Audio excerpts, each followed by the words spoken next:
Welcome to BSR news. BSR news ప్రేక్షకులకు నమస్కారం. ప్రస్తుతం మన స్టూడియోలో ఉన్నటువంటి అతిథి ఒక విశిష్ట అతిథి. ఒక సామాన్యుడు, ఒక రోజువారీ కూలి, ఒక చిత్రకారుడు. అందరిలాగానే ఒక సామాన్య రోజువారీ కూలీలాగా తన జీవన విధానాన్ని కొనసాగిస్తున్నటువంటి ఒక వ్యక్తి ఈరోజు ఒక అసాధారణ వ్యక్తిలాగా ఒక రోజువారీ కూలీ స్థాయి నుంచి రాష్ట్ర వ్యాప్తంగా ఒక రాజకీయ నాయకుడు చేసేటటువంటి యాత్రల మీద యాత్రలు, జైత్ర యాత్రలు చేస్తూ రాష్ట్ర సీఎం జగన్మోహన్ రెడ్డి యొక్క పరిపాలన నచ్చి తనకు తానే స్టార్ క్యాంపెయినర్గా మారి జగనన్నకి తోడుగా ఊరంతా నేను సైతం సిద్ధం అంటూ ఈరోజు రాష్ట్ర వ్యాప్తంగా పర్యటన చేస్తున్నటువంటి ఒక సామాన్యుడు. అతనే కావూరి జయకుమార్. జగనన్న రాష్ట్ర అభిమానుల సంఘం దానికి అధ్యక్షత వహిస్తున్నటువంటి వ్యక్తి. ఎవరో కాదు, కావూరి జయకుమార్. ముందుగా నమస్తే అండి కావూరి జయకుమార్. నమస్తే సార్. బాగున్నారా అండి? బాగున్నాం సార్. జయకుమార్ గారు, మిమ్మల్ని నేను చాలా రోజుల నుంచి అబ్జర్వ్ చేస్తున్నా. ఫేస్బుక్లో కావచ్చు, రియల్గా మీరు చేస్తున్నటువంటి ఏరియాలో నేను తిరుగుతున్నా, చూస్తున్నా. మీరు అసలు ఈరోజు మిమ్మల్ని రకరకాల మీరు చేస్తున్నటువంటి కార్యక్రమాలు చూస్తుంటే నాకు ఆశ్చర్యం కలిగించి మిమ్మల్ని వెంటనే నేను ఈ ప్రోగ్రాం పెట్టుకున్నాను. సరే, జనరల్గా మీరు ఏంటి ఇప్పుడు ఏం చేస్తున్నారనేది మాత్రమే నాకు తెలుసు. అసలు మీ బ్యాక్గ్రౌండ్ ఏంటి నాకు తెలియదు. వ్యక్తిగతంగా మీరు అసలు ఏం చదివారు, అలాగే మీ విద్యాభ్యాసం ఎప్పుడైపోయింది, ఎలాంటి పరిస్థితుల్లో మీ విద్యాభ్యాసం జరిగింది, విద్యాభ్యాసం నుంచి బ్రతకటానికి మీరు చిత్రకారుడిగా ఎలా మారారు, ఆ వివరాలు కొంచెం చెప్పండి సార్. ముందుగా నమస్తే అండి. మీకు ధన్యవాదాలు సార్. Thank you. తమరు స్టూడియోకి పిలిపించినందుకు మరో ధన్యవాదాలు. అదేవిధంగా బిఎస్ఆర్ న్యూస్ ప్రేక్షకులకు, రాష్ట్ర ప్రజలందరూ కూడా ధన్యవాదాలు తెలియజేస్తున్నాను. మీరు అన్నట్టు నేను సామాన్యుడే సార్. రోజువారీ కూలీని, పెయింటర్ని. అయితే మీరు అన్నట్టుగా నాకే ఆశ్చర్యం వేస్తుంది. ఈరోజు రాష్ట్ర వ్యాప్తంగా ఒక పొలిటికల్ పార్టీ అధ్యక్షుడిలాగా, ఒక ఎమ్మెల్యేని మించి, ఒక మంత్రి గారిని మించి, ఒక రాష్ట్ర అధ్యక్షుడు ఏ విధంగా అయితే రాష్ట్ర పర్యటనలు చేస్తాడో ఆ విధంగా నేను చేస్తున్నాను సార్. మీరు అందరూ చూస్తున్నారు, చాలా సంతోషం. నేనైతే రోజువారీ కూలీని. మాది ప్రకాశం జిల్లా నాగులపులపాడు మండలం, ఈదుమూడి గ్రామం. నేను 10th క్లాస్ పాస్ అయ్యాను. ఇంటర్మీడియట్లో ఆగిపోయాను సార్. ఎందుకు ఆగిపోయానంటే మా అమ్మగారు ఆరోగ్యం బాగలేక క్యాన్సర్ వ్యాధితో 1997లో చనిపోయింది. ఆ రోజు నేను ఇంటర్మీడియట్ చేరాను, ఫస్ట్ ఇయర్. మా అమ్మగారు చనిపోవటం వల్ల ఆ బాధలు చూసి, ఆ డబ్బు లేని తనాన్ని చూసి, ఇరుగు పొరుగు కాడ అప్పులు తీసుకున్న విధానాన్ని చూసి నాకు వచ్చినటువంటి పరిస్థితులకు అనుకూలంగా నా చదువు ఆగిపోయింది.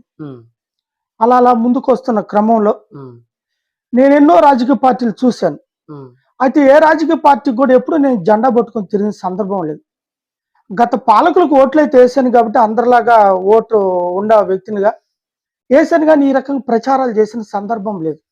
కరెక్టే, చదువు ఆగిపోయింది కదా. ఆ తర్వాత మీరు బ్రతకడానికి పెయింటర్గా ఎలా మారారు?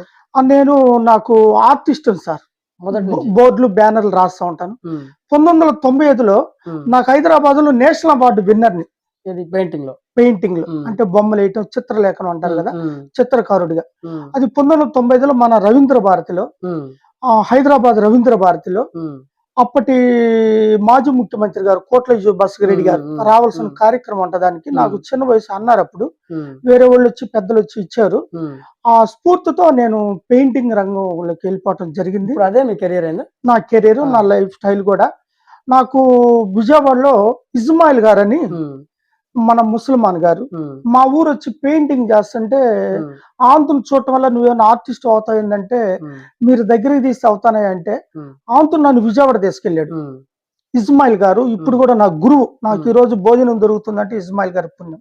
ఆయన ఫ్రెండ్ బుజ్జి గారు అని కొంతమంది ఆర్టిస్టులు. బేసిక్ ఇస్మాయిల్ గారు అనమాట. నాకు ఆర్టిస్ట్ గా నేను మంచిగా సాధన ఇప్పించి నన్ను ఈ రోజు నా కుటుంబ పోషణ ఇస్మాయిల్ గారు ఉపయోగపడ్డారు. ప్రపంచానికి నన్ను పరిచయం చేసి ఒక ఆర్టిస్ట్ గా పరిచయం చేశారు. ఇక తర్వాత గత పాలనలో చూశాను. తర్వాత జగనన్న ఫస్ట్ జగనన్న మీద ఇంట్రెస్ట్ కలగటానికి ఏంటంటే, పెద్ద ఆయన అంటే వైఎస్ రాజశేఖర రెడ్డి గారు మరణాంతంలో మరణం తట్టుకోలేక ఈ రాష్ట్రంలో కొన్ని వందల వేల మంది చనిపోయారు సార్. పేదలు కావచ్చు, ధనవంతులు కావచ్చు, రకరకాల సకల జనులు వేలలో చనిపోయారు. అట్లా చనిపోతే సోనియా గాంధీ గారు ఆ రోజు పెద్ద లీడర్ గారు, దేశవ్యాప్తంగా పెద్ద లీడర్ గారు, ఆమె వచ్చి వైఎస్ రాజశేఖర రెడ్డి గారు మన ముఖ్యమంత్రి గారిని ఆ రోజు పరామర్శిస్తే ఆయనకి ఓదార్పు చేస్తే ఓకే. తర్వాత అదే జగనన్న ఈ రాష్ట్రంలో వైఎస్ గారి మరణాన్ని తట్టుకోరుగా చనిపోయిన ప్రతి ఇంటికి వెళ్ళొస్తాను అని ఒక మాట పెద్ద ఆయనకి చెప్పడానికి వెళ్తే, అట్ట వద్దు, నువ్వు అందరినీ ఒకసారికి తీసుకొచ్చి నువ్వు వాళ్ళకి ఏదో చెయ్యి అంటే అది తప్పమ్మా, మన ఇండియాకి అది సాంప్రదాయం కాదు, మన రాష్ట్రానికి అది సాంప్రదాయం. నేనైతే అలా చేయను. ఒక సంవత్సరం కాదు, ఎన్ని సంవత్సరాలు పట్టొచ్చు, వారి ఇంటికి వెళ్ళి వాళ్ళ పరిస్థితులు చూసుకొని వాళ్ళని నేను పరామర్శిస్తానంటే ఒప్పుకాల. డోంట్ కేర్ అని ఆమెను పక్కన పెట్టి, ఆ మాటను పక్కన పెట్టి ఆ ప్రజలకి ఇచ్చిన మాట ప్రకారం ఓదార్పు యాత్ర స్టార్ట్ చేశాడు. అప్పుడు నాకు గుండె తట్టింది సార్. మన ఆంధ్రప్రదేశ్ లో ఎప్పుడు అపాయింట్మెంట్లు అడిగేవాళ్ళు, ఎప్పుడు వాళ్ళు డోరు కొట్టేవాళ్ళు, ఒకసారి మేము లోపలికి వస్తాం, ఢిల్లీ వస్తాం. కానీ ఆమె మాటను ధిక్కరించి రాష్ట్ర బాట పట్టడం అనేది నా గుండెను తట్టింది. Okay, very good. ఓదార్పు యాత్ర అయిపోయిన తర్వాత ఎన్నికలు వచ్చింది, జగనన్న గారు ముఖ్యమంత్రి అయ్యారు. ఆ పాదయాత్రలు ఏమైతే చెప్పాడు ప్రతి ఒక్కటి తూచే తప్పకుండా ఒక ఏదంటారు దాన్ని మేనిఫెస్టోగా రూపొందించుకొని, మేనిఫెస్టో అంటే పేరు అసలు వాసన ప్రజలకు పూర్తి స్థాయిలో తెలియటు జగనన్న పాలనలోనే. ఏందో మేనిఫెస్టో అంటారు కానీ గతంలో అదేందో అసలు ఎవరికి తెలియదు. మేనిఫెస్టోని ఒక బైబిల్ లాగా, ఒక ఖురాన్ లాగా, ఒక భగవద్గీతలు భావించి ఆయన టేబుల్ నుంచి మొదలు పెట్టుకుంటే మన ఇంటి వరకు ఈ రోజుకి స్టిల్, ఈ రోజు కూడా నిన్న ఆసరాతో కూడా ప్రతి ఒక్క వ్యక్తికి 100కి 100 పాళ్ళు దాన్ని అమలు చేస్తే, అమలు చేయటం వల్ల ఇప్పుడు 1995లో మా అమ్మగారు మరణంకి కారణం డబ్బులే అంటాను. మా అమ్మగారికి ఆరోగ్యాన్ని నేను పూర్తి స్థాయిలో చూపించుకోలేకపోవడం కారణం డబ్బు. ఆ డబ్బుని ఈ రోజు పథకాల రూపంలో ప్రతి ఒక్క ఇంటికి 87% ఉన్న పేదవాడికి, రాష్ట్ర ప్రజలకి జగనన్న అందిస్తుంటే, అది కూడా ఓన్లీ ఆధార్ కార్డులు వయసును బేస్ చేసుకొని దేనికి వాళ్ళు సూట్ అవుతారు, దేనికి సూట్ అవుతారు చూసుకొని వాళ్ళకి వివక్షత లేకుండా, కులాలకు అతీతంగా, మతాలకు అతీతంగా, పార్టీలకు వర్గాలకు అతీతంగా ఇస్తుంటే అది నన్ను ఇన్స్పిరేషన్ క్రియేట్ చేసింది సార్. సో ఈ జగనన్నని మరలా తెచ్చుకుంటే ఇంకొక మేక్ లైఫ్ బెటర్ అన్నట్టు, ఇంకా మెరుగైన జీతం వస్తుంది, మెరుగైన జీవితం వస్తుంది ఈ రాష్ట్ర ప్రజలకి. ఈ జగనన్న నేను నిలబెట్టుకోవాలి అనే క్రమంలో నాకు నా రక్తం మరుగుతున్న టైంలో నా రక్తం జగనన్న నిలబెట్టుకోవాలన్న ఆలోచన వచ్చినప్పుడు రాజమహేంద్రవరంలో లాస్ట్ ఇయర్ అంటే 2023లో జూన్కి నెలకు ముందు జనవరి, ఫిబ్రవరి, మార్చి, ఏప్రిల్, మేలో మహేంద్రవరం అంటే అప్పుడు మీరు ఒక సంఘటన గుర్తొచ్చింది నాకు. అప్పుడు మీరు మొట్టమొదటిసారిగా మీకు ఎక్కడ వైరల్ అయ్యారంటే మీరు గుండు కొట్టించారు. అవును సార్, అవును సార్. ఎక్కడ అది? అది రాజమహేంద్రవరంలో చంద్రబాబు నాయుడు గారు మహానాడులో మేనిఫెస్టో రిలీజ్ చేశారు. అవును. ఆ మేనిఫెస్టో అనేది చేశాడు. ఇప్పుడు జగనన్న మేనిఫెస్టోని 100% ఇంప్లిమెంట్ చేస్తున్నాడు.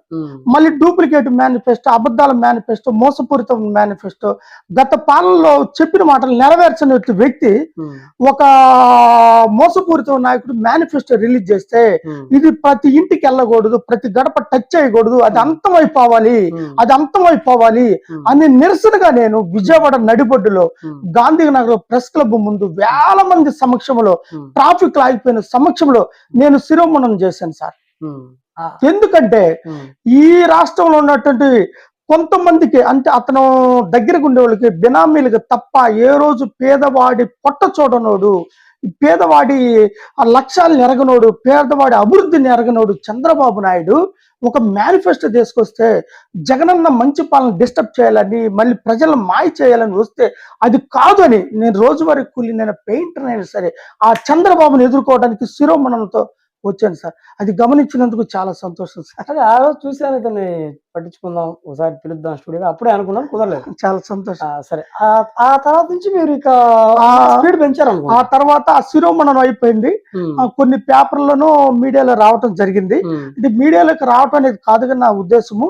తర్వాత వచ్చి అదే గుండు మీద నేను ఒక గుంటూరు, ప్రకాశము, నెల్లూరు, విజయవాడ కొన్ని జిల్లాలు అంటే నా కాడ ఉన్నట్టు సామర్థ్యం కొద్దీ ప్రెస్ మీట్లు పెట్టడం మొదలు పెట్టా. ప్రెస్ మీట్లు పెడుతున్న క్రమంలో ఒక తర్వాత మళ్ళీ ఒక 10 days 20 days గ్యాప్ తీసుకున్నా. అరే జగనన్న డిసెంబర్ 21 జగనన్న మహానీయుడిది పుట్టినరోజు వస్తుంది. జగనన్నకి గిఫ్ట్ గా ఒక మంచి ఒక కార్యక్రమం తీసుకోవాలి, ఒక ప్రాజెక్ట్ తీసుకోవాలి, జగనన్న గెలిపించుకున్న దాంట్లో ఈ రాష్ట్ర ప్రజలందరూ నేను కలుసుకుంటూ అందరికీ రిమైండ్ చేస్తూ పథకాలు అవగాహన కల్పిస్తూ జగనన్నని ఎందుకు తీసుకొచ్చుకోవాలి, ఎందుకు తెచ్చుకుంటే మనం మళ్ళా మంచి భవిష్యత్తు వస్తుందని ఆలోచించే క్రమంలో సెప్టెంబర్ 12వ తారీఖున డిసెంబర్ 21 అంటే మొత్తం 100 రోజుల ప్రజా చైతన్య యాత్ర September 12 Idupulapaya, December 21 Ichchapuram sir 26 జిల్లాలు, జిల్లాకి 4 రోజులు చొప్పున ప్రతి నియోజకవర్గంలో కనీసం 120 చిల్లర నియోజకవర్గాలు నేను టచ్ చేశాను సార్. కనీసం 2 కోట్ల మందిని నేను ఇండైరెక్ట్ కావచ్చు డైరెక్ట్ కావచ్చు కలిసిన సందర్భం. ప్రతి ఒక్కరిని కలుసుకుంటా జగనన్న జగనన్న ముఖ్యమంత్రి అయితే చాలు ఆ లక్ష్యంతో మీరు యాత్రను చేశారు. ఆ కార్యక్రమం ఈ ప్రజా చైతన్య యాత్ర ఎన్ని రోజులు పట్టింది కదా? మొత్తం 100 రోజులు సార్. 100 రోజులు చేసేసారు. మాది ఒంగోలు కాడ ఈదుముడు అనే గ్రామం. అక్కడి నుంచి స్టార్ట్ చేశారు. అక్కడి నుంచి ఊరు వెళ్ళాను ఇడుపులపాయ.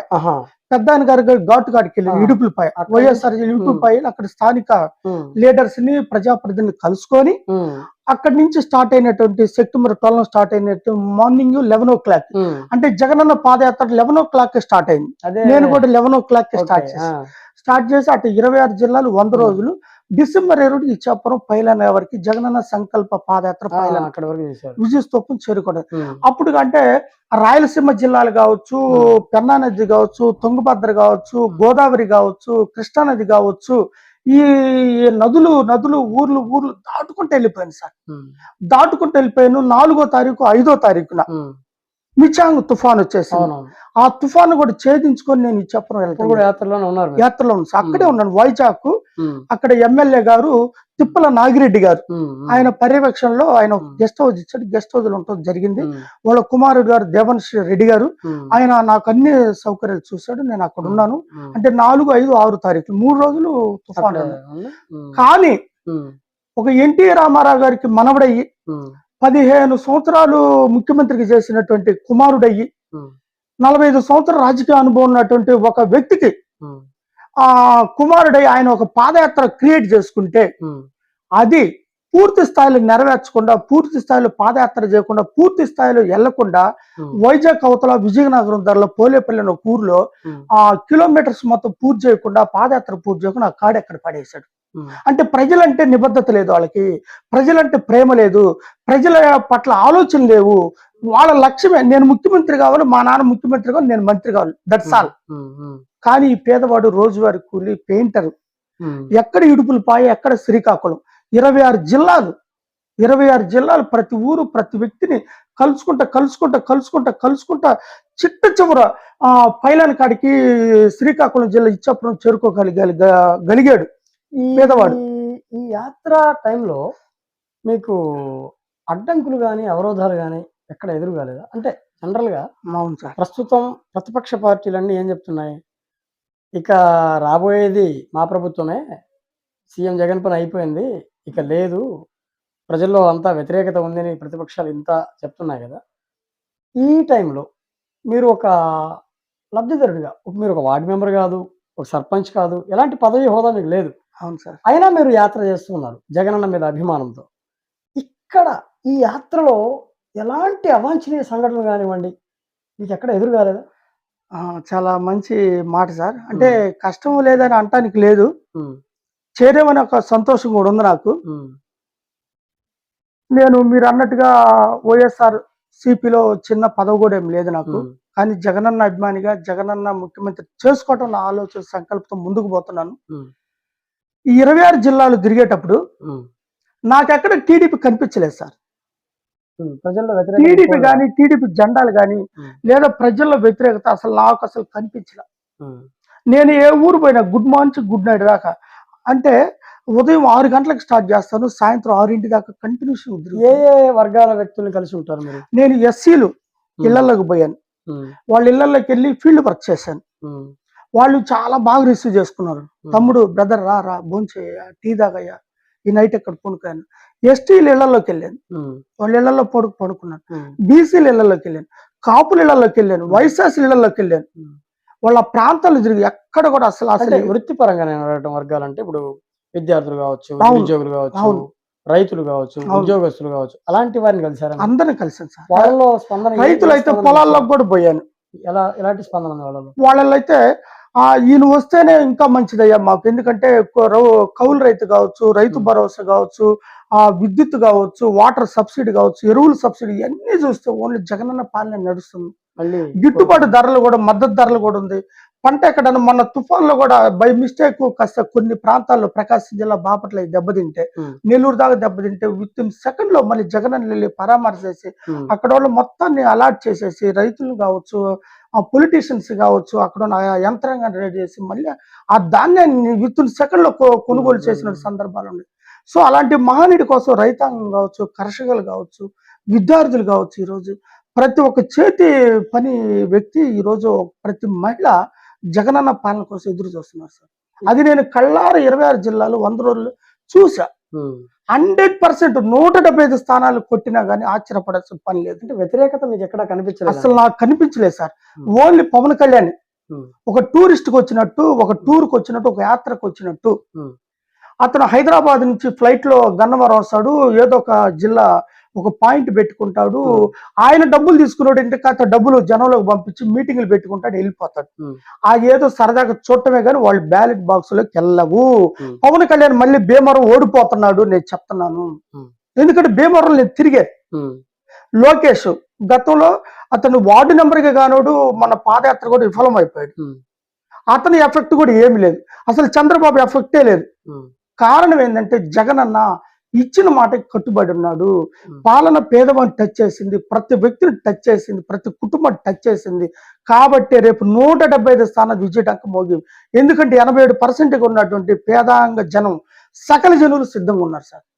ఓకే, ఇప్పుడు మీరు ఎస్సీ సామాజిక వర్గం నుంచి వచ్చారు కదా, జనరల్ గా మనం ప్రస్తుతం ఈ మధ్య కాలంలో వార్తలు పరిశీలించినట్లయితే నా ఎస్సీలు అని చెప్తున్న సీఎం జగన్ మరి ఎస్సీల పట్ల ద్రోహం చేశాడని, దళిత ద్రోహి సీఎం జగన్ అని ప్రతిపక్షాలు అంటూనే ఉన్నాయి, కొంతమంది దళిత నాయకులు కూడా చెప్తూనే ఉన్నారు.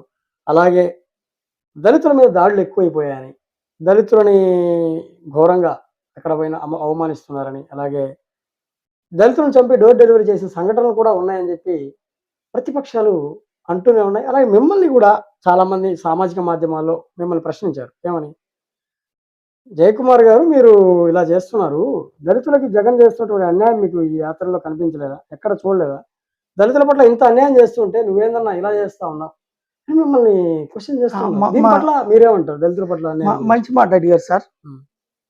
ఈ స్వతంత్ర భారతదేశంలో ఎక్కువ క్రైమ్ జరిగింది చంద్రబాబు పాలనలోనే. చంద్రబాబు టైంలో ఎక్కువ క్రైమ్ జరిగింది, దాడులు జరిగింది, దళితుల మీద హేళనలు జరిగిన, అవమానాలు జరిగింది. ఎక్కడికి సార్ చంద్రబాబు నాయుడు సీఎం హోదాలు ఉండి ఎస్సీల్లో ఎవరైనా పుట్టాలని అనుకుంటారన్నాడు. అంటే ఒక ముఖ్యమంత్రి స్థాయిలో, ప్రపంచ స్థాయిలో లేదా ఇరుగు పొరుగు రాష్ట్రాలు తెలిసిన వ్యక్తి ఆ మాట అన్నాడు. అంతకంటే దాడి ఏమైనా ఉంటుందా? అంతకంటే మర్డర్ ఏమైనా ఉంటుందా? అంతకంటే ఆత్మ గౌరవాన్ని భంగం చేసే విధానం ఏమైనా ఉంటుందా? కానీ ఎక్కడన్నా ఒకటారో జరగలేదు అనలేదు. మీరు అన్నట్టు డోర్ డెలివరీ కూడా జరిగింది, కానీ అతను ఇమ్మీడియట్ లోపలేపించి శిక్ష అది చట్టబద్ధంగా జరుగుతున్న సందర్భాలు మనం చూస్తున్నాం. రేపల్లిలో చూసుకుంటే ఒక అమ్మాయిని రైల్వే స్టేషన్ ఇచ్చేస్తే చట్టబద్ధంగా, నేను ఈ మధ్య పేపర్లో కూడా చూశాను, యాత్రలో భాగంగా వాళ్ళకి శిక్ష పడ్డాయి, పరిహారం. అంటే రాష్ట్ర వ్యాప్తంగా ఏమైనా ఒకటారో జరుగుతుంటే వాటి చట్టబద్ధంగా పనిష్మెంట్లు జరుగుతున్నాయి. పోలీసు వారు చర్యలు తీసుకున్నారు, కోర్టు వారు తీసుకుని చర్యలు. కానీ ఒక ముఖ్యమంత్రి స్థాయిలో చంద్రబాబు నాయుడు ఆ రోజు ఎవరైనా ఎస్సీలో పుట్టాలనుకోని అంటే ఆ మాటని, దానికి మళ్ళీ ప్రత్యామ్నాయంగా చింతమనేని ప్రభాకర్ అతను అన్నాడు, వీళ్ళు ఎస్సీలు అసలు వీళ్ళకి శుభ్రత ఉండదు, పాడు ఉండదు. అంటే ముఖ్యమంత్రి అన్నాడు, ఇక నేనంటే ఏంటంటే వాళ్ళ మొత్తం ఎస్సీల మీద దాడులు చేసినాడు. అంతకంటే మర్డర్ ఈ రాష్ట్రంలో ఏమైనా ఉంటుందా అంటున్నా నేను ప్రత్యేకంగా. కాబట్టి ఈ రాష్ట్రం చంద్రబాబు నాయుడు కొడుకు కావచ్చు, వాళ్ళ మనవడు కావచ్చు, ఎవరు పోటీ చేసినా చంద్రబాబు లేదా లోకేష్ లేదా వాళ్ళ మనవడు కాకుండా ఎవరు వచ్చినా ఆలోచిస్తారేమో, కానీ జూనియర్ ఎన్టీఆర్ లాంటి వీళ్ళు ముగ్గురు ఎవరు వచ్చినా ఈ రాష్ట్ర ప్రజలు ఊరుకోరు సార్. వాళ్ళు బహిష్కరిస్తానంటారు, వాళ్ళు శిక్షిస్తానంటారు. అంటే బ్యాలెట్ బాక్సులు వాళ్ళకు ఓటేయరు, వాళ్ళు ఓడిస్తారు 100%. ఎందుకంటే ఎస్సీలకు ఎవరైనా పుట్టాలని కోరుకుని నేను ఒక ఎస్సీ సమాజ వర్గాన్ని, నా రక్తం సలసల మండుతుంది. నేను ఈ రోజు ఇక్కడికి రావడానికి నేను నిన్న ముందు రోజు పనికి వెళ్ళి డబ్బులు తీసుకుని నేను ఈ రోజు వచ్చాను మీ కాడికి. అట్లా రాష్ట్ర వ్యాప్తంగా తిరుగుతున్నా. అలాంటి కూలి ఈ రోజు రేపు ఓట్లు మొత్తం చైతన్యం చేయబోతున్నాడు జగనన్న గుర్తు కేపీటని. కారణం ఏంటంటే జగనన్న నా ఎస్సీలు, నా ఎస్టీలు, నా బీసీలు, నా మైనార్టీలని ఈ రోజు నెత్తిని కూర్చోబెట్టుకుంటున్నాడు, భుజాల మీద కూర్చోబెట్టుకున్నాడు. ఎవరైనా రాబాబు అంటే పిల్లోడు వచ్చి సంకలో ఎత్తుకుంటాడు. ఒక బాబుని కానీ ఎవరినైనా కూర్చోబెంటే కూర్చుంటారు, కానీ పొమ్మంటే ఎవరు దగ్గరికి రారు. అట్లా ఆ వ్యక్తిని ఆంతును అలానే చూస్తున్నారు. ఈ రోజు జగనన్నని అలానే చూస్తున్నారు. ఇప్పుడు జయకుమార్ గారు, మీరు ఒక సామాన్య స్థితిలో ఉన్నారు. ఇన్ని వేల కిలోమీటర్లు మీరు జర్నీ చేశారు. మీకు కుటుంబం ఉంది. మీరు ఒక ఉద్యోగస్తులు కాదు, రాజకీయవేత్త కాదు. సామాన్య స్థాయి నుంచి మీరు ఇంత యాత్ర చేస్తున్నారు కదా, ఏ రోజుకి ఆ రోజు చేసుకుని బ్రతకాల్సిందే. మరి ఇంత యాత్ర చేస్తున్నారు, 4 నెలలు సుమారు కుటుంబానికి దూరం అయ్యారు, ఇంకా తిరుగుతున్నారు, పిల్లలు ఉన్నారు. మరి వీటన్నింటికి ఖర్చు ఎలా మీరు భరిస్తున్నారు? నేను మా మిస్సెస్ అయితే పర్మనెంట్గా ఈ రోజు కూడా పనికి వెళ్ళింది సార్. పొలంలో కలుపు అంటారు, ఏమంటారు, పొగాకులో కలుపు తీయటం అనేది పోతుంది. నిరంతరం మా మిస్సెస్, నాకు ఒక బాబు, అబ్బాయి స్కూల్లో చదువుకుంటున్నాడు, కాలేజీలో. నేనైతే జగనన్న మీద ఉన్న సంకల్పంతో నాకు కొంత మా వెంకటరమణ హాస్పిటల్లో డాక్టర్ గారు జీవన్ గారు, ఆయన ఒక లాస్ట్ టైం రథం ఒకటి స్పాన్సర్ చేశాడు నా మీద, నాలో ఉన్నటువంటి సంకల్పాన్ని చూసి. తర్వాత నేను రోజువారీ కూలిగా ఈ పెయింటింగ్ పనులు చేసుకుంటూ డబ్బులు సేవ్ చేసుకున్నాయి ఇలా ఖర్చు పెడుతున్నాను. సేమ్ టైం చెప్పుకుంటే బాగుండదు, కొంత అప్పు కూడా చేశాను. దానివల్ల మాత్రం నాకేమో ఇబ్బంది ఏం లేదు, దానివల్ల నాకైతే నష్టం ఏమో అనిపించలేదు. ఇష్టంతో చేస్తున్న పని కాబట్టి అవును అవును సార్, అవును, ఇష్టంతో చేస్తున్నాను, చెయ్యాలని చేస్తాను. అది ఇందాక నేను అన్నాను, లోకేష్ గారు వేలాది కోట్లు, 2 లక్షల కోట్లు, ఇంకెన్ని లక్షల కోట్లు ఉంటే తెలీదు. అతను నడవలేక తొడలు మంట పడుతున్నాయని చెప్పి తొడలు రాసుకున్నాయని చెప్పి వాళ్ళ అమ్మకు ఫోన్ చేస్తే, వాళ్ళ అమ్మగారు వాళ్ళ మేనమామ అంటే బాలకృష్ణకు ఫోన్ చేస్తే, బాలకృష్ణ వాళ్ళ బావ చంద్రబాబు నాయుడుకి ఫోన్ చేసి వాళ్ళిద్దరు కలిసి వేల మందిని పోగేసి పోలేపల్లి బహిరంగ సభ పెట్టి ఆ పాదయాత్ర కాడిని, యువగలనే కాడిని అక్కడ పడేపించాడు. అంటే చంద్రబాబుకి చిత్తశుద్ధి లేదు, లోకేష్కి చిత్తశుద్ధి లేదు, బాలకృష్ణకి చిత్తశుద్ధి లేదు, వాళ్ళ అమ్మగారు నారా భువనేశ్వర్ గారికి చిత్తశుద్ధి లేదు ప్రజలంటే. కానీ రోజువారీ కూలి, రోజువారీ పెయింటరు, ఒక సామాన్యుడు, ఒక లబ్ధిదారుడు జగనన్న కోసం వేల కిలోమీటర్లు, 100 రోజులు, 26 జిల్లాలు తిరిగిందే. కారణం ఏంటంటే సంకల్పం, ఆ పట్టుదల. అది జగనన్న చూసి నేర్చుకుంటున్నారు. ఈ రోజు విద్యార్థులు ఇన్స్పిరేషన్ అవుతున్నారు, పనివారు ఇన్స్పిరేషన్ అవుతున్నారు, ఉద్యోగులు, రోజువారీ కూలీలు అందరు ఇన్స్పిరేషన్ అవుతున్నారు. జగనన్న ఉన్న పట్టుదల. మీరు ఏం ఆశించి ఇంత చేస్తున్నారు సార్? మీకు ఒక ఎమ్మెల్యే కాదు, మీరు మినిస్టర్ కాదు, కానీ ఆ స్థాయిలో మీరు చేస్తున్నారు కదా ఇంత ఇదిగా, ఇదే పనిగా. అసలు ఏం అవసరం, ఏం ఆశించి చేస్తున్నారు మీరు? అభిమానం ఉంటే ఉండొచ్చు, అభిమానం ఉంది, అందరికీ అభిమానం ఉంటుంది, వాళ్ళ నాయకులు తిరుగుతారు. కానీ మీరే ఒక ఎమ్మెల్యే స్థాయిలో ఏదో ఎమ్మెల్యే టికెట్ వస్తే కనుక ఇంటింటి తిరిగినట్టు మీరు ఏదైనా తిరుగుతున్నారు కదా, ఏం ఆశించి తిరుగుతున్నారు మీరు? అవును సార్, మీరు మంచి మాట అడిగారు. ఈ 26 జిల్లాల్లో 100 రోజులు తిరిగే క్రమంలో మన అంబేద్కర్ విగ్రహం, మహానీయుడు అంబేద్కర్ గారి విగ్రహం స్థాపిస్తుంటే జగన్ థ్యాంక్స్ అని కూడా ఒక యాత్ర చేశాను. అదే కదా, మళ్ళీ ఇంకొక యాత్ర చేయబోతున్నాను. మీరేమన్నా ఎమ్మెల్యే అభ్యర్థికి ఏమైనా పోటీ చేస్తున్నారా, ఎంపీ అన్నారు. సరే, దేవుని దీవెనలు, ప్రజల ఆశీర్వాదం, జగన్ దీవెన. అయితే నేనైతే సార్ ఏం ఆశించట్లేదు సార్. ఓన్లీ జగనన్న మరలా తీసుకొచ్చుకోవాలి, జగనన్న స్టిల్ కూర్చోబెట్టుకోవాలి సీఎం పోస్ట్ లో, మళ్ళీ రెన్యువల్ చేయించుకోవాలి ప్రజల చేత అన్న మాట తప్ప ఇంక వేరే స్వార్థం లేదు సార్. కేవలం జగనన్న మళ్ళీ సీఎం కావాలి అనే సంకల్పంతో చేస్తున్నారు అంతే, నిస్వార్థంగా. స్వార్థం ఎక్కడ లేదు, అస్సలు లేదు. ఎతికినా కాదు, మా ఊర్లో జనరల్ ఎంక్వైరీ చేసినా కానీ అతను జగనన్న అభిమానయ్య, ఆయన కూర్చోబెట్టుకోవాలని భార్య పిల్లలు వదిలేసి తిరుగుతున్నాడు అని చెబుతారు తప్ప ఏదైనా పదవి కోసం ఆశించట్లేదు. అది తర్వాత అది జగనన్న గారు ఇప్పుడు అట్లా సార్ అలా తిరుగుతున్నారు కదా. ఇప్పుడు మీరు అన్నట్లుగా మీరు ఇంకా తిరిగారు, మీ కృషి కావచ్చు, రాష్ట్ర వ్యాప్తంగా జగన్కి ఉన్నటువంటి అభిమానుల కృషి, ఆ తర్వాత దేవుని దేవుళ్ళు కావచ్చు, మళ్ళీ మీరు అన్నట్టు మీరు ఆశించిన విధంగానే జగన్ మళ్ళీ సీఎం అయ్యారనుకోండి. ఆ తర్వాత మీ సంకల్పం నెరవేరింది. అవును, మీరు తిరిగిన దానికి కష్టం ఫలితం దొరికింది, సీఎం అయ్యారు. ఆ తర్వాత ఇంత చేశారు, మీరు అనుకున్న కోరికలన్నీ నెరవేరినాయి. తర్వాత మీరేం ఆశించలేదని మీకు తెలుసు, కానీ మీ చుట్టుపక్కల ఉన్న వాళ్ళకి కావచ్చు, మిమ్మల్ని చూస్తున్నటువంటి వాళ్ళకి కావచ్చు, ఆ సంకల్పం ఉండదు కదా! పాపం ఇంత కష్టపడ్డాడు జయకుమారు, ఇంత తిరిగాడు. అతనికి ఏమి లేదే, అతనికి ఏమి ఇవ్వలేదే అని మిమ్మల్ని ప్రశ్నిస్తున్నప్పుడు, మిమ్మల్ని కనిపించినప్పుడు, మిమ్మల్ని అడుగుతున్నప్పుడు చివుక్కుమందా మీ మనసు? మీ మనసు అలా బాధపడదా?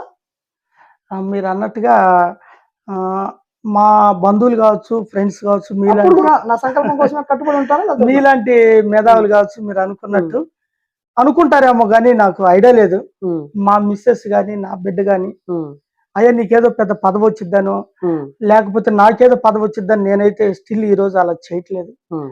జగనన్నని రెన్యువల్ చేసుకోవాలి. హ్మ్. జగనన్న ముఖ్యమంత్రిగా చూడాలి. హ్మ్. జగనన్న నాలాంటి పేదవాడి కోసం ఇంకా మెరుగైన పాలన తీసుకురావాలి. హ్మ్. ఇంకా స్పీడ్ పెంచుతాడు జగనన్న ఉద్దేశంతోనే పోతున్నాను. హ్మ్. అది తర్వాత ఆలోచిద్దాము. ఈ జగనన్న రేపు 24లో 175 స్థానాలు విజయడంక మోగించడమే ఈ కావూరు జయకుమార్ జగనన్న వీరాభిమాని లక్ష్యం సార్. అవును సార్. హ్మ్.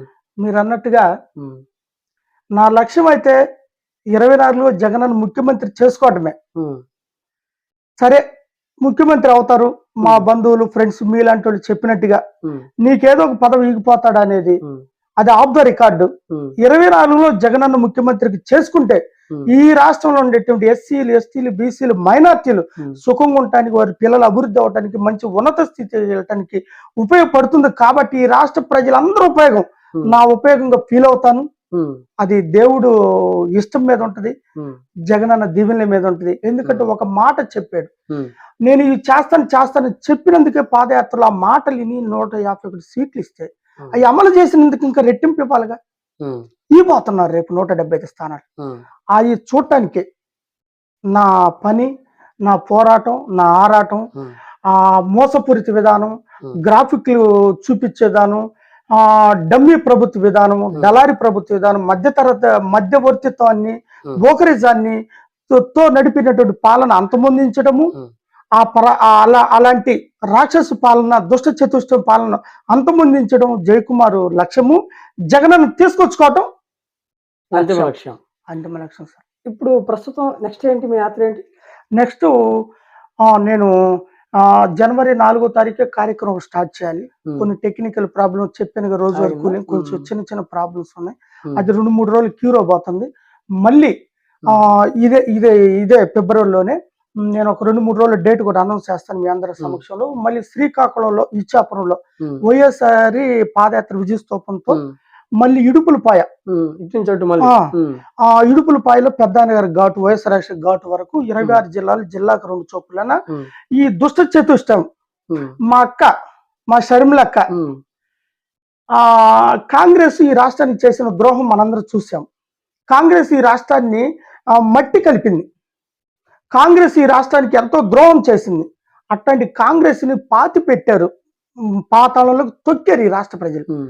అలాంటి చచ్చిపోయినటువంటి శవం లాంటి కాంగ్రెస్ పార్టీకి ఏదో నీరు పోద్దాం అని చెప్పి, ప్రాణం పోద్దాం అని చెప్పి, మా రక్తమే, మా షర్మిలక్క, మా జగనన్న చెల్లెలే, మా పెద్దాయన గారి కుమార్తె, కానీ కొన్నితో ఏమంటారు చెప్పుడు మాటలకు లోనయ్యి, హ్మ్. కొంత ప్యాకేజీలకు కూడా లోనయ్యి, హ్మ్. పవన్ కళ్యాణ్ లాగా దుష్ట చతుష్టంతో కలిసి హ్మ్. మా జగనన్న మీద, పేదవాడి ప్రభుత్వం మీద, ఎస్సీ ప్రభుత్వం మీద, ఎస్టీ ప్రభుత్వం మీద, బీసీ ప్రభుత్వం మీద, మైనార్టీ ప్రభుత్వం మీద, మహిళా ప్రభుత్వం మీద డబ్బులు అనే ఒక మాటకి కట్టుబడి, హ్మ్. ప్యాకేజీ కట్టుబడి ఈ రోజు జగనన్న పాలన మీద దుమ్మెత్తి పోస్తుంటే, నిజాలను అబద్ధం చేయాలని చెప్పి దుమ్మెత్తి పోస్తుంటే, ఈ జగనన్న అభిమానిగా ఈ రాష్ట్రంలో ఉన్నటువంటి ప్రతిపక్షాలు మొత్తం ఒకటైన ఈ రోజు షర్మిలక్కతో ఒకటైన, కానీ జగనన్న ఒక్కడే క్యాంపెయిన్ చేస్తున్నాడు రాష్ట్ర ప్రజల కోసం. మీ ప్రచారకర్తలు ఎవరైనా మీడియా వాళ్ళు మీలాంటి పెద్దలు అడుగుతుంటే, నా లబ్ధిదారులు నా స్టార్ క్యాంపెయినర్లు, నా లబ్ధిదారులు నా స్టార్ క్యాంపెయినర్, వాళ్ళ 5 కోట్ల మందిలో ఈ జగనన్న ప్రవేశపెట్టి పథకాలు తిన్న ప్రతి ఒక్కడి దరుపున ఒక లబ్ధిదారుడుగా రేపు శ్రీకాకుళం నుంచి, పెద్దాయన గారి విజయస్తూపం నుంచి షర్మిలక్క మీద జగనన్న వదిలిన బాణంగా నేను వస్తున్నాను. దుష్ట చతుష్టను అంతమొందించడానికి, ఒక ఓటున ఆయుధంతో వాళ్ళ గుండెలను గుచ్చడానికి నేను బయలుదేరుతున్నాను సార్. మొత్తానికి లబ్ధిదారుడే స్టార్ క్యాంపెయినర్ కావూరు జయకుమార్ లబ్ధిదారుడే, నేను లబ్ధిదారుడిని. జగనన్న పాలనలో తిన్న ఏ పెద్ద మనిషి రిఫరెన్స్ లేదు, ఎమ్మెల్యేగా రిఫరెన్స్ లేదు, ఎంపీగా రిఫరెన్స్ లేదు, మంత్రిగా రిఫరెన్స్ లేదు, ఎంఆర్ఓ, ఎండిఓ అసలు ఎవరు రిఫరెన్స్ లేదు. డైరెక్ట్ ఆధార్ కార్డు, ఆధార్ కార్డులను వయసు ప్రకారం లబ్ధి పొందినట్టు ఈ రాష్ట్ర ప్రజలందరి తరపున ఉమ్, ఈ రాష్ట్ర ప్రజలందరూ లబ్ధిదారుడు స్టార్ క్యాంపైనర్ గా నేను పాంప్లెట్లు కూడా ఉమ్, బ్రోచర్స్ కూడా రెడీ చేశాను సార్. ఉమ్, లబ్ధిదారుడిగా ఆ, లబ్ధిదారుడిగా నేను ముందుకు వస్తున్నాను. జగనన్నకి తోడుగా ఉండటానికి జగనన్నకు మద్దతుగా లబ్ధిదారుడు స్టార్ క్యాంపైనర్ గా జయకుమార్ అని నేను రాబోతున్నాను. మా షర్మిలకు ఒక మాట చెప్పుకోబోతున్నాను. ఉమ్, దుష్ట చతుష్టతో స్నేహం చేస్తుంది, ఉమ్, కాలనాగులతో స్నేహం చేస్తుంది, పాములతో స్నేహం చేస్తుంది. అక్క నీకేమో మైండ్ లేదనిపిస్తుంది, నీకేమో తెలివి లేదనిపిస్తుంది. కానీ మా ఆడపడుచువి, మా అక్కాయి, మా జగనన్న చెల్లెలివి బై మిస్టేక్ నీకేదైనా అనుమానం వస్తే, ప్రమాదం ఉందని నీకు అనుమానం వస్తే ఒక సెల్ఫీతో అన్న నెంబర్కి వాట్సాప్ పెట్టు. అన్న కట్టిన ఫ్లైఓవర్ల మీద 2 సెకండ్లో నీ కాడకు వస్తాం, నిన్ను తీసుకుంటాం, దుష్ట చతుష్టను అంతమొందిస్తాం. నీవు పశ్చాత్తాప పడతావు. ఇకనైనా తెలుసుకో. ఈ క్షణం జయకుమార్ ఒక నిరుపేద. జయకుమార్ ఎందుకు చెప్తున్నాడు నాకు, నా తమ్ముడు జయకుమార్ నాకు ఎందుకు చెప్తున్నాడు, జగనన్న పాలన నేను ఎందుకు ఇలా దుమ్మెత్తి పోస్తున్నాను తెలుసుకొని నువ్వు రిటర్న్ వచ్చేసి అన్నయ్య కాడకు వచ్చే. రేపు 17వ తారీఖున మన మేనల్లుడు, నా మేనల్లుడు జగనన్న మేనల్లుడు పెళ్లి మన నిశ్చితార్థానికి వచ్చాడు కదా జగనన్న ఎంతో ప్రేమగా. ఆ పెళ్లి విజయవంతం చెయ్యి. అన్న వస్తున్నాడు మరలా పెళ్లికి. కానీ నువ్వు దుష్ట చేస్తుంది అంతా అట్లానే పోతుంటే నువ్వు జాగ్రత్త అక్క, నువ్వు జాగ్రత్త. ఎందుకంటే వాళ్ళు కాలనాగులు, దుష్ట చతుష్టం కాటేస్తారు. కూడిదిని కులాన్ని మర్చిపోయి టైప్ వాళ్ళు మంచోళ్ళు కాదు. బై మిస్టేక్ ఏదైనా ఆలోచన వస్తూ ఒక వాట్సాప్ ఒక మెసేజ్ పెట్టేస్తే జగనన్నకి, జగనన్న తమ్ముడుగా జయకుమార్ వస్తాడు నిన్ను సేవ్ చేయడానికి. జాగ్రత్త అక్క. జగనన్న పాలన మీద నువ్వు దుమ్మెత్తి పోస్తే జయకుమార్ నేను వెంటాడతాడు. థ్యాంక్ యూ అక్క. మొత్తానికి మీరు మంచి స్పీడ్ లో ఉన్నారు. అవునయ్యా. ఒక సామాన్య వ్యక్తిగా అవును. రాష్ట్ర స్థాయిలో తిరుగుతూ ఒక హోదా లేకుండానే స్వయం ప్రతిపత్తితోటి అవునయ్యా. మీరు తిరుగుతూ ఉన్నారు. మొత్తానికి వచ్చారు, మా స్టూడియోకి వచ్చారు, చాలా విషయాలు చెప్పారు. ఇంకా ఏంటి, ఇంకా నెక్స్ట్ యాత్ర స్టార్ట్ నెక్స్ట్ కాబోతుంది. యాత్ర స్టార్ట్ చేస్తాను. ఉమ్, అది స్టేట్ పర్యటన అయిపోతుంది. ఉమ్, తర్వాత ఇంకొక కార్యక్రమం ఉంది, అది ఉమ్, మరలా మీ స్టూడియోకి చెప్తాను. అది కూడా చాలా మంచి కార్యక్రమం, స్టేట్ కార్యక్రమం కాదు అది. ఉమ్, ఉమ్, మా లోకల్ మా అభ్యర్థికి ఉపయోగపడే కార్యక్రమం చేస్తాను లోకల్ గా. లోకల్ గా. అంటే మా ఊరు మా నియోజకవర్గం మొదలు పెట్టుకుంటే, మా మేరుగు నాగార్జున గారు మొదలు పెట్టుకుంటే ఉమ్, 175 స్థానాలు విజయడంక మొగాలని నా కోరిక. ఉమ్, ఇంతటితో అయిపోతుంది, ఎన్నికలు కూడా అయిపోతాయి. జగనన్న మరలా కూర్చుంటాడు. ఉమ్, దుష్ట చతుష్టం పూర్తికి పోతుంది. జగనన్నకి ఆశ లేదు, ఒకటి చెప్పాడు రాష్ట్ర ప్రజలకి, నాకు సంపాదన మీద, నాకు ఇంకో దాని మీద ఆశ ఏం లేదు, ప్రతి ఇంట్లో నా ఫోటో ఉండాలి, నేను లేనప్పుడు ఈ భూమి మీద అన్నాడు. ఆ లక్ష్యం కోసం జగనన్న పరుగులు తీస్తున్నాడు. అలాంటి తపనున్న వ్యక్తి, అలాంటి ఆలోచన ఉన్న వ్యక్తిని, అలాంటి ఆశయాలు అంటే ఈక్వల్ అంబేద్కర్ గారు, పూలే గారు, అదేవిధంగా అబ్దుల్ కలాం గారు, గాంధీ గారు అలాంటి అడుగుల్లో నడుస్తున్నటువంటి జగనన్నని నిలుపుకోవటం నా లక్ష్యం సార్. ఉమ్. చివరిగా ఏం చెప్తారు మీరు మా బిఎస్ఆర్ న్యూస్ ప్రేక్షకులకు కావచ్చు, అలాగే మీలాంటి లబ్ధిదారులకు కావచ్చు? అవును. ఫైనల్ మీ మెసేజ్ కాబట్టి ప్రియమైనటువంటి రాష్ట్ర ప్రజలకు నేను జగనన్న రాష్ట్ర అభిమాన సంఘం వ్యవస్థాపక అధ్యక్షుడిగా కావూరు జయకుమార్గా మీకు చెప్తుంది ఏంటంటే, ఈ 5 ఏళ్ల పాలనలో జగనన్న ఎలాంటి మధ్యవర్తం లేకుండా మనందరికి ఉపయోగపడిన సందర్భం చూసాం. సకల జనులకు, ఇంట్లో ఉన్న ప్రతి ఒక్క వ్యక్తికి ఈరోజు ఉపయోగపడ్డ సందర్భం చూసాం. కాబట్టి జగనన్నకు సపోర్ట్ చేయండి. జగనన్న ప్రవేశపెట్టినటువంటి ప్రపోజల్ చేసినట్టు మీ ఆ ప్రాంతాల్లో ఉన్నటువంటి అభ్యర్థికి ఫ్యాన్ గుర్తుకు ఓటేయండి. అత్యధిక మెజార్టీ, మొన్న వచ్చినటువంటి 2019లో వచ్చిన మెజార్టీని దాటి ఇంకా 2 రెట్లు 3 రెట్లు దాటి మెజార్టీ ఇవ్వని కోరుతున్నాను. మరలా ముఖ్యమంత్రి జగనన్న తెచ్చుకుందాము. మన భవిష్యత్తుని, మన కుటుంబ భవిష్యత్తుని, మన రాష్ట్ర భవిష్యత్తుని ఈ దేశానికి ఒక తలమానికంగా మార్చుకుందామని చెప్పి జగనన్న గుర్తుకి ఓటేయమని చెప్పి ప్రత్యేకంగా ఈ బిఎస్ఆర్ న్యూస్ తరపున, వారి యాజమాన్యులు, అధినేతలు తరపున మీ అందరికీ తెలియజేస్తున్నాను. Thank you. జై జగనన్న, జై జై జగనన్న. ఈ రాష్ట్రానికి మరలా ముఖ్యమంత్రికి జగనన్నే కావాలి. ఈ రాష్ట్రానికి ముఖ్యమంత్రికి జగనన్నే కావాలి. దుష్ట చతుష్ట నశించాలి. ఈ రాష్ట్రానికి ముఖ్యమంత్రికి జగనన్నే కావాలి. దుష్ట చతుష్ట నశించాలి. ఈ రాష్ట్రానికి ముఖ్యమంత్రికి జగనన్నే కావాలి. Thank you. మొత్తానికి నమస్తే అండి. చాలా దూరం నుంచి మా స్టూడియో చాలా సంతోషం అయ్యా. మీకు కూడా కృతజ్ఞతలు. ఈ రాష్ట్రంలో ఇన్ని రోజుల నుంచి నేను పర్యటన చేస్తుంటే ఏ మీడియా వాళ్ళు కూడా నన్ను స్పందించలేదు, పిలిచింది లేదు. రాండి సార్ మీరు ఒక అతిథిగా అని పిలిచింది. కానీ మీరు గమనించి నన్ను పిలిచినందుకు మరోసారి మీకు ధన్యవాదాలు తెలియజేస్తున్నాను. ఈ మీ మీడియా కూడా ఈ ప్రపంచంలో పేదవాడికి ఉపయోగపడే మీడియాగా ఉండాలని చెప్పి, న్యాయాన్ని నిగ్గు తెలిసే మీడియాగా ఉండాలని, న్యాయాన్ని ఎలుగెత్తే మీడియా ఉండాలని నేను తప్పకుండా. కోరుకుంటూ థ్యాంక్ యూ. నేను శుభాకాంక్షలు తెలియజేస్తున్నాను.